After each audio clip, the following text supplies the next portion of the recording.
Booliiska Soomaaliya ayaa lacag dollar ah oo ku jirtay boorso isla markaana ka timid magaalada Nairobi ee dalka Kenya ku qabtay garoonka diyaaradaha Aadan Cadde ee magaalada Muqdisho.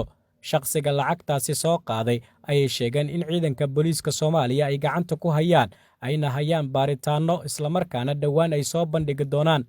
Afhayeenka ciidanka booliiska Soomaaliya Sadiq Aadan Doodisho oo saxaafadda kula hadlay saldhigga dhexe ee booliiska garoonka diyaaradaha ee magaalada Muqdisho ayaa faahfaahin ka bixiyay lacagta dollarka ee ka timid Nairobi isla markaana la keenay magaalada Muqdisho ay gacanta ku dhigeen ciidanka booliiska Soomaaliya. 18 Abriil 2021 waxaan joognaa saldhigga booliiska garoonka diyaaradaha ee Aadan Cadde ee magaalada Muqdisho. Saakay abaara 9kii subaxnimo ayay ciidanka booliiska saldhigga booliiska garoonka diyaaradaha ee Aadan Cadde ay gacanta ku soo dhigeen cadad lacag ah oo dollar ah taasoo ay siday diyaarad kamid ah diyaaradaha u kala goosha magaalada Muqdisho iyo Nairobi. lacagtaas oo la rabay in sifo sharci darro ah dalka lagu soo geliyo kana timid magaalada Nairobi ee caasimadda dalka Kenya. lacagtaas iyo eedeysanihii waday ayay ciidanka booliisku gacanta ku dhigeen.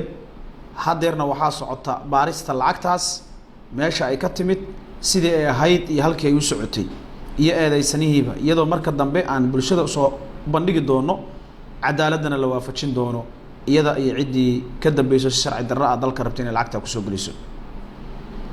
waxaa xusid mudan una mahad celinaynaa ciidanka booliiska garoonka diyaaradaha Aadan Cadde ee hoggaanka ilaalinta canshuuraha ciidanka booliiska Soomaaliyeed iyo laamaha kale ee kaabayaasha iyo howlwadeenada kale dawladda ee ka shaqeeya garoonka diyaaradaha garoonka caalamiga Aadan Cadde iyo ciidanka booliiska Soomaaliyeed oo iyagu shaqo maalmeedkoodii iyagoo ku jira waajibaadkooda gudanaya gacanta ku dhigay lacagtaas oo cadad aad u fara badan ah.